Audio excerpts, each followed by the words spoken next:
go, make my body go, make our bodies higher and higher. Salve, salve galerinha do sétimo ano C, começando mais uma aula de filosofia ao vivaço aqui do Meet. Mas você aqui no canal, a partir de agora pode nos acompanhar. E nós vamos dar continuidade aí ao nosso livro 3. E hoje nós vamos começar a falar da página 7 do nosso livro, que existe pensamento sem um corpo?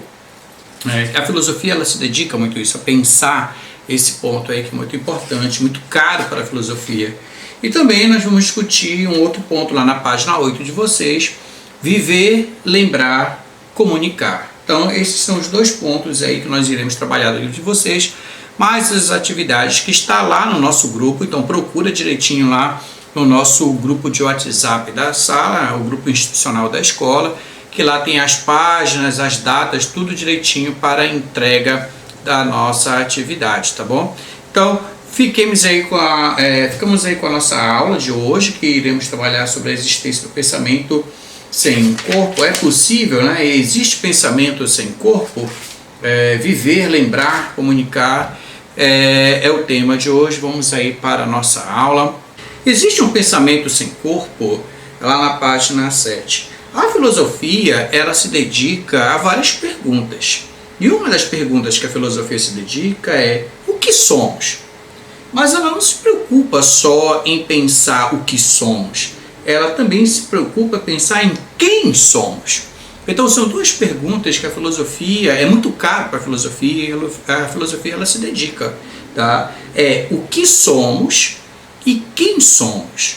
Então, a gente tem que pensar uma coisa, que nós temos uma unidade, que somos uma unidade, que nós temos um corpo, mas esse corpo aqui, ele não funciona sozinho. Você pode ter, quer dizer, até ele funciona, mas quando é só o corpo, a gente vai dizer, o cara está vegetando. Vamos supor que Deus o livre, aconteceu um acidente e aí a pessoa ficou ali parada, né? Ela mal mexe só o olho, não consegue falar, não consegue nada. Tu que está olhando aquela pessoa deitada, ela não faz nenhum movimento. Ela está viva, mas ela não está fazendo nenhum movimento. É como você diz que ela está vegetando, né? Mas aquela pessoa, mesmo deitada ali, sem conseguir mover o seu corpo, ele está pensando. Então você tem aí o corpo, que é uma máquina, mas esse corpo ele também é dotado de sentimentos. E esse sentimento leva então a vários tipos de relação. E é isso que está falando aqui. A gente tem que lembrar que, por exemplo, a gente falou sobre o Descartes. O Descartes ele vai dividir o corpo com um corpo em dois momentos, que é o corpo e a alma.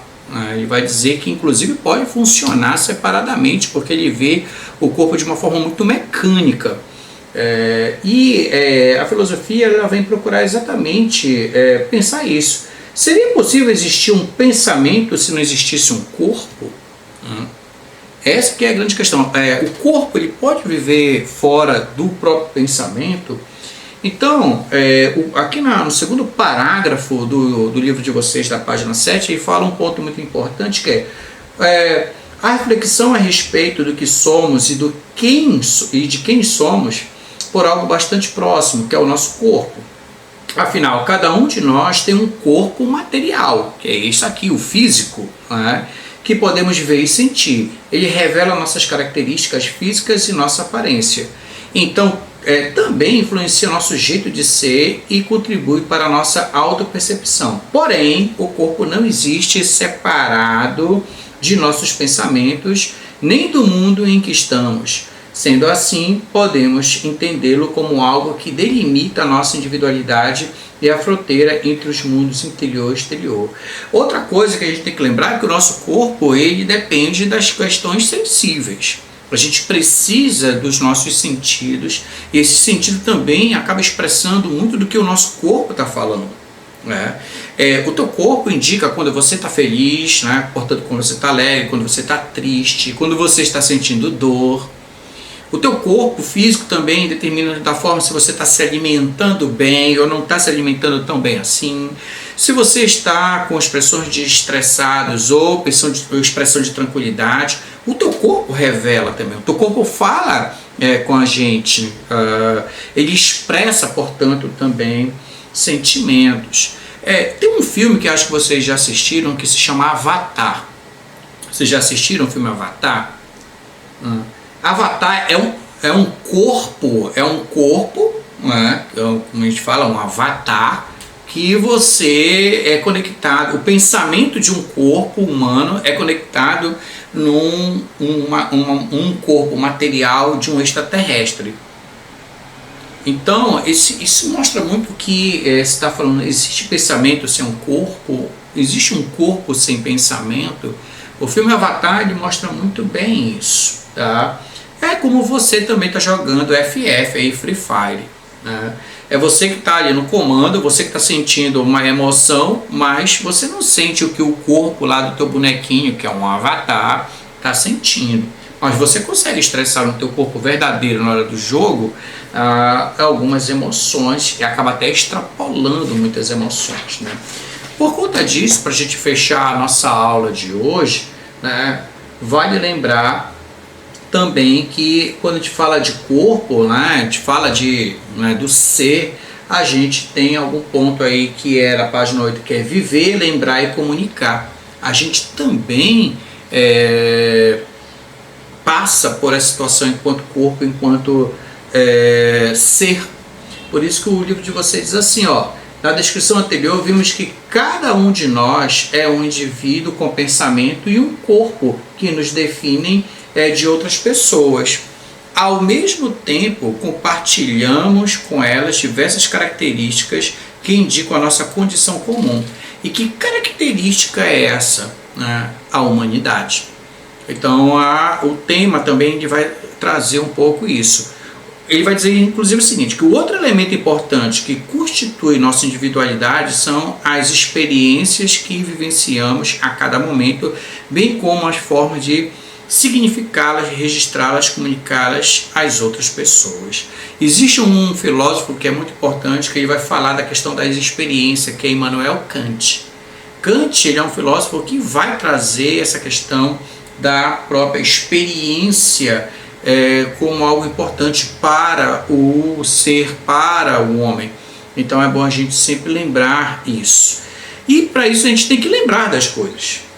Para a gente ter uma experiência, a gente tem que guardar as coisas, né? Por isso que se diz viver, para você lembrar do que você está vivendo e passar para os grupos seguintes o que você aprendeu, a sua experiência.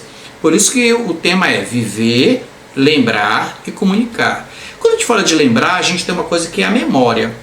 E aqui a gente pode, o livro de vocês vai trabalhar com dois tipos de memória. Memória de curto prazo e memória de longo prazo. Só para a gente finalizar nossa aula, a memória de curto prazo é a capacidade de recuperar informações armazenadas em nosso cérebro em um curto período de tempo. Por exemplo, quando você se lembra do que comeu no café da manhã de hoje ou de uma conversa que acabou de ter com alguém. E olha que eu vou te dizer, tem gente que nem memória curta tem. Tem gente que chega no jantar não lembra o que almoçou. Né? Começa por aí. Mas isso seria a memória curta, tá? É você lembrar a coisa cotidiana que você está vivendo naquele momento, aquela experiência que você está vivendo naquele momento. E tem memória de longo prazo, que é a capacidade de armazenar informações por um período de tempo muito maior. Elas podem ser recuperadas, ou seja, lembradas, até mesmo anos depois de terem sido armazenadas. Por exemplo, uma história que você ouviu na infância, ou uma fisionomia de alguém que você não vê há um bom tempo. São aquelas lembranças mais longas que você acaba recuperando. Por exemplo, eu já estou beirando os 50 anos. A memória mais longínqua que eu lembro é dos meus 5 anos. Antes dos 5 anos eu não consigo lembrar de nada. Então a memória assim, mais longa, assim, mais antiga que eu tenho é quando eu tinha 5 anos, que eu consigo entender por gente. Eu posso ver fotos quando eu tinha 1 ano, fotos quando eu tinha 2 anos, mas eu não me lembro daquelas fotos. Fotos bem antigas, da década de 70, pequenininho, passeando com meu pai, passeando com a minha mãe, indo em bosque, indo em outros locais. Eu vejo na foto que eu estive lá, mas eu não consigo me recordar daquele momento registrado na foto, tá? Que é diferente já de quando eu tinha 5 anos, que eu me lembro que eu sempre falava com meu avô que, olha, vovô, eu vou chegar nos 5 dedos. Eu lembro muito bem eu falando disso na cozinha com meu avô, né? Que estava chegando o meu aniversário aqui em janeiro, e aí então eu dizendo para ele que eu ia alcançar os 5 dedos da mão, porque sempre ele me dizia isso. Olha, quando você chegar com 5 dedos na mão, você vai ter 5 anos. Eu não sabia nem o que era 5 anos realmente, mas eu sabia que eu tinha que alcançar os 5 dedos.